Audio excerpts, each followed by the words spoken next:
Today, we have a crazy malicious compliance story about a stupid manager losing out on money. We'll get into that in a bit, but first, watching what you eat. I was working in retail. I've gone across the state to help with a store remodel. The work was done overnight. Most of the employees were temps mixed with a few experienced employees. Because we're not allowed to leave the store once the shift begins, it was paid lunches. Every day before the shift, I use my per diem to order a big dinner at a local steakhouse. My hotel serves breakfast, so at the end of my shift, I would eat there. By the time lunch rolled around, I wasn't hungry, so I found a cozy corner and napped. After a couple of days into the project, my manager insisted that we all take lunch together in the break room. Would not make an exception for me and said that we were not allowed to wander around the store unsupervised. So I decided I would make him as uncomfortable as possible. Every day at lunch, I would sit directly across from him, not eating, not looking at my phone, not reading or anything else for that matter. I would watch him eat his lunch. By day 3, he begged me to stop, even going so far as bringing in homemade food that his wife made to share with me. He was a good dude and a good manager, so I gave him a pass for the second week I was there. Deep Interest 4807 commented, I worked for a company that supplied the temps. It was great at first. With the per diem and paid mileage, you made good money.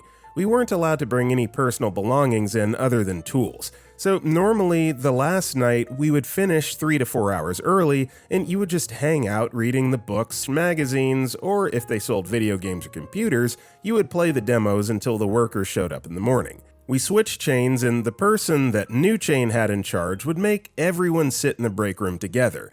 They did that because they wanted to sleep, so we would make sure to make enough noise to wake them up as soon as we noticed they fell asleep. Also, hi, my name is Brendan, and if you guys enjoy these entitled parents videos, it would be awesome if you left a like or left a review if you're listening to our podcast. That said, our next story is You Wrote the Rules. This goes back to my days working at a large public transit authority. They stress safety at every point related to moving buses, particularly within the depot and outside parking lots. We had 250 buses. As you can imagine, moving large vehicles around in tight spaces can be hard on buses, infrastructure, and people. The layout for our outside lot required about 50 buses to be backed in, 2 rows of 25 nose to tail. Rules required that when backing a bus, we always had to have a backup helper. For obvious reasons, backing 15-ton vehicles into other 15-ton vehicles can lead to mayhem, especially after dark and in poor weather.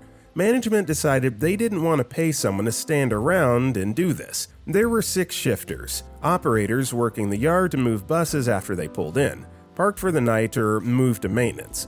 Rules state you never leave a bus unattended. If it's running, someone is in the seat. First night, first bus goes outside and calls the yard dispatcher for help. Yard dispatcher ignores them. Next bus, same thing. After the 6th bus arrives in the yard waiting for backup help, the line for pull-ins was 10 deep around the block and all the shifters were in the yard. The neighborhood hates the depot anyway. Calls to police begin about buses blocking the streets. Yard dispatcher is flipping out. The backup guy was back within the hour. On overtime for the balance of the pick, about 3 months, since management had eliminated the job. It usually went to an operator on restricted duty for whatever reason. They wrote the rules, not our job to ignore them. PN_Ewan commented, sometimes it's best to follow flawed rules and watch the place come crashing down, at least as long as nobody gets injured. If you just try to make it work, it stays your problem. If it fails big time, it becomes the problem for management and usually gets solved. Sometimes surprisingly quick. Just make sure to cover your ass before they look for people to throw under the bus. Equivalent Salary 357 responded, I'm a retired high school teacher. Our school's administration loved it when our rules/policies went digital because they could change them at any time, then say you didn't follow the correct rule, policy, or procedure. Before, when they gave us physical teacher handbooks, that wasn't possible. We had a couple of teachers get burned before we started downloading the files PDFs. Edited to add. After reading some of the comments on this, I think I need to add that this was around the turn of the century, at a relatively small school system. Our IT department was one of the high school math teachers. Our next story is, I apologize to my mom. My folks divorced when I was 8. Dad passed when I was 13. By the time I was 18, Mom had been dating for a while. One day, Mom and her boyfriend and I were sitting around the table cracking jokes and such. Mom said one that was really off color. I was used to her sense of humor. I had it too. I looked over at Mom after she said, "Mom, you're a dirty old lady." She chuckled at that, but her boyfriend got tickled. "That's no way to talk to your mother. You apologize to her right now." Cue malicious compliance. I turned to Mom and said in a very sincere voice, "Mom, I'm sorry you're a dirty old lady." Before her boyfriend could say anything, she chimed in with, "I'm not sorry." Our next story is, my 13-year-old daughter MC'd me. Short but sweet, and a little funny. I'll start by saying funny insults in our house is our love language. I, 45-year-old male, am partially deaf, and a father of 3, 16-year-old male, 13-year-old female, and 12-year-old male. We were wrapping Christmas presents this afternoon. My daughter, 13, wanted to write on my tag. I asked her not to put deaf old fart on it.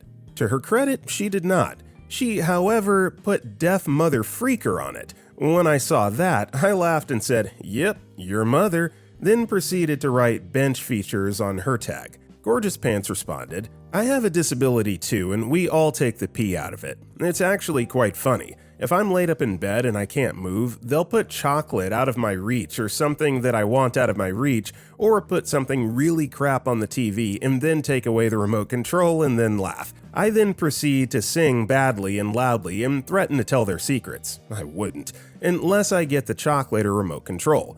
Although sometimes it's hard if you can't change it, you've just got to embrace it and have fun the best you can. A fair play to you and to your kids." Kingy_79 responded, "That's something my family did to me when I had my last motorbike accident 8 years ago. I was laid up with a cracked hip socket. Funny little things like that make a bad situation just that bit more bearable." Our next story is, IT wasn't good enough. Okay. Way back when, I worked at a video store, I think Blockbuster. Great job for a kid going through uni. I also worked at a local IT company doing business call-outs and fix issues. We got some new owners at the video store. Eventually, something went wrong with the cash drawer's connection to the PC. I offered to look at it for formal video store pay rates, $15 an hour or so back then. I was quickly told no, we'll get a professional. Fine, no issue. By now, you know where this is going. They call the local computer store. They say, "Sure, we'll send our guy around straight away." The computer store calls me, I answer, in front of the new owners and accept the work. I turn to them and say, "Sorry, now it's computer job rates, $70 an hour." Fallout. They accepted the rate and I fixed the issue. Going forward, we agreed to pay me directly at a higher rate, but not as much as they paid via the computer store. Edit 2. A few questions are about the money. All numbers are in my local currency, Australian dollars. The rates of about $15 20 years ago is correct, and taking personal calls during slow periods were fine. Obviously, I wouldn't normally in front of the owners, but I knew the caller was going to be about the job they just called in. Hope that clears it up a bit. Hot Lava Tube responded, "Fun story, love the ending. In their defense, if you pay a computer store and they royally mess up your system, you have a better chance of recouping your loss through their insurance or by suing them. If someone working an entry-level job slightly above minimum wage breaks something expensive, they're like, crap out of luck, and have to dip into their own insurance or savings. Of course, these days, I'm sure the big brands all have signed contracts that limit their liability. For a small-town store, they might just suck it up and take the loss to keep their customers satisfied. I'd imagine word would spread pretty quickly if they dicked over the local video rental store in a small town. Yeah, it sucks they didn't trust you to do the work, but they may have had their reasons. That said, I've worked freelance tech support before and have met a few loonies with tenuous grips on reality or ethics. I recall one sweet lady with a rather disturbingly large crystal collection that freaked out when I offered to install Firefox to replace Internet Explorer back in 2003. After a few such run-ins with nutters, I was sufficiently motivated to return to college and get numerous degrees. I'd do anything to never have to deal with a frickin' customer again. Our next story is, customer wanted the computer back the way it was. I once spent quite a long time fixing a computer for a new client. After the PC had crashed, the old hard drive failed completely. Fortunately, the customer had a basic file backup from perhaps a year or two ago, so we got most of the files back. However, I had very little info to go on. I didn't know the original version of Windows, no idea what apps they used or what email client they used. I was met by repeated "I don't know," and it didn't look like that before. I continued to be patient, calm, and understanding, bringing up images on the internet to see if any start menus or apps looked familiar. In the end, I installed the latest and greatest of everything. I got it looking really good, easy to use, and all their apps on the start menu. They started getting pretty moody when we had spent half an hour trying to recover the forgotten email password. Apparently, the security question wasn't something they'd have ever known. The partial recovery phone number wasn't theirs until, yes, it was their landline. Then they find the password in their book, even though that's not the one I use for my email, except it is. Finally, I've invested enough time into this. I've asked all the questions and squeezed out a few answers. The computer is all good. However, I get several calls over the next couple days asking where some obscure apps have gone. Why did I remove them? Why have I not installed the dodgy cleanup utility they paid for? Why have I deleted the email contacts? They meant autofill, which obviously was empty. Where are the browser passwords? I go back and get a lecture on how it's just not good enough. They've been invoiced good money for the computer to be fixed, and frankly, it's not fixed. They just want it back the way it was. To be honest, I'd really undercharge for my time anyway, maybe 2 hours instead of the actual 5 to 6 invested, because no matter how hard I tried, it was never going to be a job they were completely happy with. Being younger and less experienced, I'd miss some potential red flags. The customer was slightly outside my usual area. They should have been able to find several technicians closer to them. The first phone call had been out of hours. They had been a bit difficult and uncooperative from the start. They had almost expected the job to not be good enough, and during the small talk, they'd already complained about their plumber and how many times they've had to find a new cleaner for their home because they've been let down several times. They hadn't yet paid the invoice. Get it back the way it was. The client popped out of the room for a couple minutes, and I was so fed up by this point. I took the side off the case, removed the new drive, and reconnected the broken one, still in the case. I picked up my tool bag and met the client in the hallway. All sorted. It's back exactly as it was before. And don't worry, I'll cancel the invoice so there's nothing to pay. I made a dash for it. I have no idea what happened next. I ignored a few missed calls and then blocked the number. I thought about how I'd reply to any kind of email or online review, but I heard no more. I'd like to think that they got someone far less patient, more expensive, and got a worse result. Coraline's button, I responded. My method of dealing with people is to be blunt and straightforward, almost but not quite to the point of rudeness. I don't even say things like, "I'm sorry, but..." No apologies for things outside my control. Rarely even sympathize with them when they're whining about how complicated tech is. It's just the world we live in, and we all have things we don't understand. I don't have any way of knowing what apps you used, and since you don't remember, you'll have to start all over. It'll require you learning new ways of doing things, but that's just how it is because you don't have any records of the way it was for me to work with. It has worked great so far, and once people realize I won't deal with their nonsense and won't grovel in order to get their money, they usually shape up and things go smoothly. Xenian Blossom replied, "I do part-time at a liquor store for extra income. Once I apologized to a cranky boomer for not having a product she wanted, that she couldn't even remember what it was called, and she said I should be sorry. I took the cheap bottle of wine she did manage to find off the counter and said, 'I'm sorry, I can't sell to you.' No one sober would talk to someone like that. The only retail job you can refuse sale simply because you're uncomfortable selling to them. I stopped apologizing for what I couldn't control after that at work." Our next story is, "I'm not allowed to drink on shift? Got it." So I work at a restaurant as a waiter part-time, usually 2 to 3 shifts a week, 9 to 5 or 4 to finish. And 4 nights ago, we had 2 tables with over 20 guests at each one. There were also several walk-ins and we were extremely understaffed. Loads of staff had taken that 4 to finish shift off for some unknown reason. Anyways, I was the most experienced waiter there as it was mostly new starts working, and apart from me, my manager was probably the most senior member of staff there. I'm 17 and have been working there since I was 15.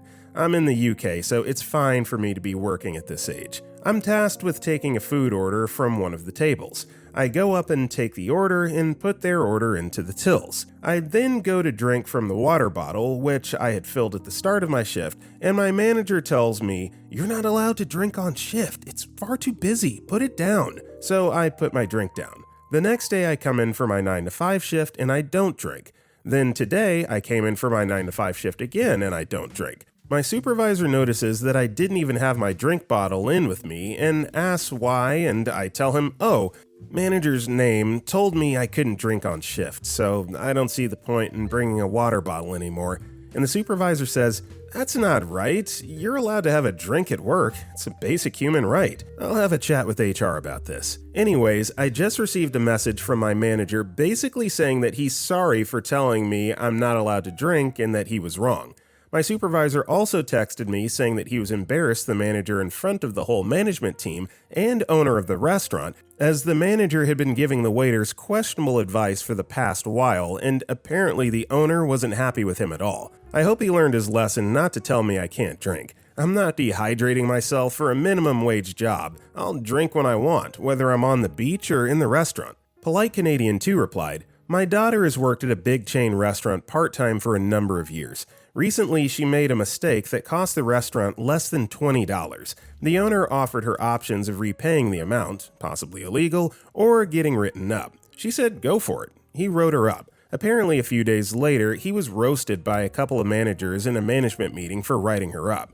Her first significant mistake in all that time, if you can call less than $20 significant. They told him she was a great worker, and word of his crappiness had gotten around, and the staff were ticked off. He later apologized to her and reversed it. People are so stupid. Our next story is, we don't stop for birds. Many years ago, when I was 15 years old, I was enrolled in a driver's education course to get my learner's permit. This involves several sessions riding around with the instructor and 2 other students in the car taking turns between driving and observing. This Saturday morning, I was first up and pulling out of the school parking lot when a dozen small sparrows flew right in front of my windshield. I lightly tapped the brakes and the instructor ordered me to pull over.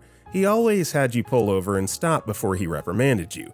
He sternly told me we don't stop for birds. I argued that I just lightly tapped on the brakes as they flew inches from my windshield and it was not done in panic. He reiterated that we do not stop for birds. A half hour later, we're a ways outside of town, a little over 100 miles west of San Antonio, Texas, and I'm still driving. The speed limit in this rural area is 70 miles per hour, which my cruise control is set to. A speed the Geo Metro's 3-cylinder engine is struggling to maintain. We come over to the top of a hill and there's a half dozen wild turkeys slowly crossing the road up ahead. I keep in mind my instructor's orders not to stop for birds and maintain my course. As we near the birds, I show no sign of slowing down, and the instructor hit his brake on his side of the car quite abruptly and yells at me to pull over.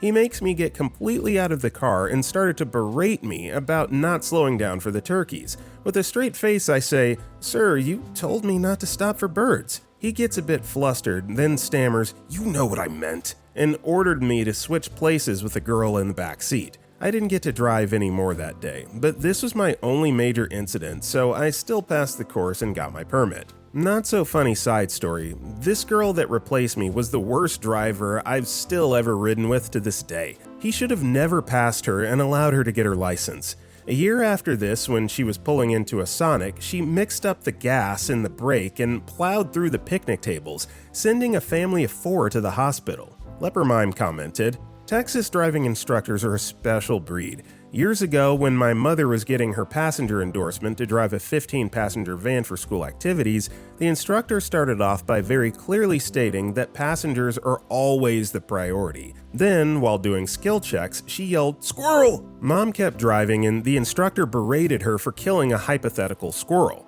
Mom's response was a deadpan, 'But the kids are safe.' Instructor had no further objections and she passed. Our next story is delivery stuck in warehouse. So we decided to get a Ring doorbell, and my wife found it at a great price with a national chain. They even had an offer on it which made it even cheaper, 58 euros down from 119. Bargain! This chain don't have a shop in our town, but you can click and collect from the supermarket that is. Great, so we order it and wait, but a few days later it's still out for delivery.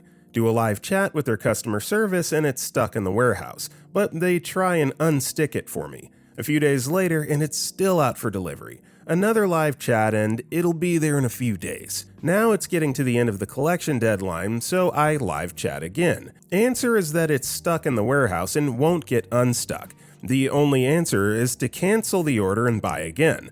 Problem is that in the meantime, it's selling for full price, 119 euros, when we bought it for 58 euros. I'm polite but forceful and try and find out why it's stuck and explain why I can't rebuy as it's much more expensive.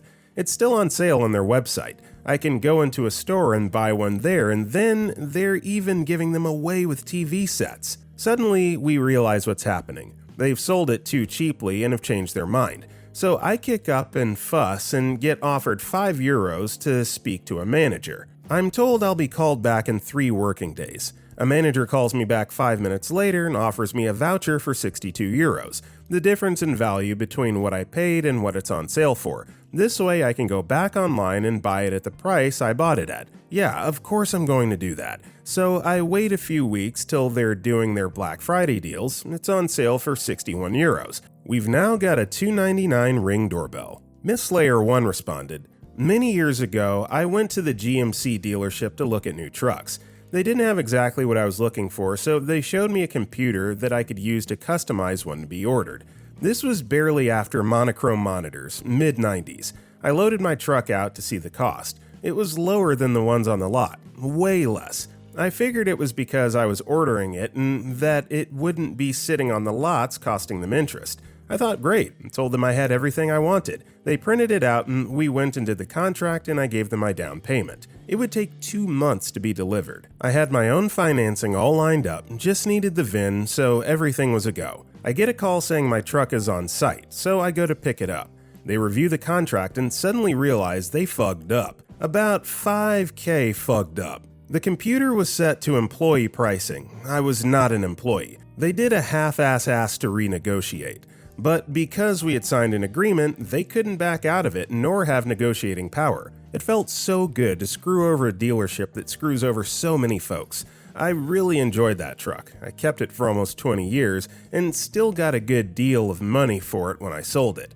I did buy another GMC after that, but from a different dealership and didn't get as great a deal as that one. Our next story is, insurance rep insists on following the rules until she realizes the cost. Back in the mid-2010s, I had my phone insured through a premium bank account.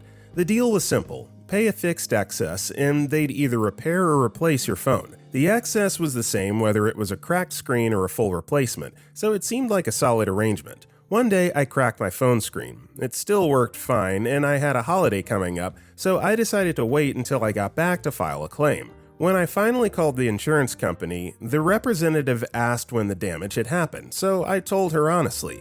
That's where the trouble started. She explained that I'd waited too long to report the damage. There was a time limit for claims, around 10 days, and I'd missed it. I explained that the phone was still usable and I'd needed it for my trip, but she wouldn't budge. Rules were rules, she said, and my claim was invalid. Her tone was borderline smug. Fine, I thought, let's try some preemptive malicious compliance. I said, "What should I do if the phone gets damaged further?" She replied, "You'd need to call us back and file a new claim, but make sure it's within the time frame." Then I replied, "Got it, and I can't include the existing screen damage, right?" And she says, "Correct, the new claim would have to be for unrelated damage." She seemed oblivious to where this was going, so I pressed on and said, "So how likely is it that a cracked screen could lead to water damage? If water got in and fried the motherboard, you'd most likely have to replace the whole phone, right?" There was a long pause. Then she said she needed to speak to her supervisor. When she came back, her tone had changed. Suddenly, they were willing to overlook the missed time frame and process my original claim for the cracked screen. Funny replied, "The pedantic me would say that water damage is related to a screen crack, but good for you that they ignored that." The blonde penguin replied, "This isn't pedantic, this is called anti- or non-concurrent causation clause. It's a clause that specifies loss due to damage caused by a non-covered loss event. Like, if your home doesn't have flood coverage but the flood causes a fire, this clause would pull back the actual cause of loss to the non-covered cause of loss, and neither would be covered.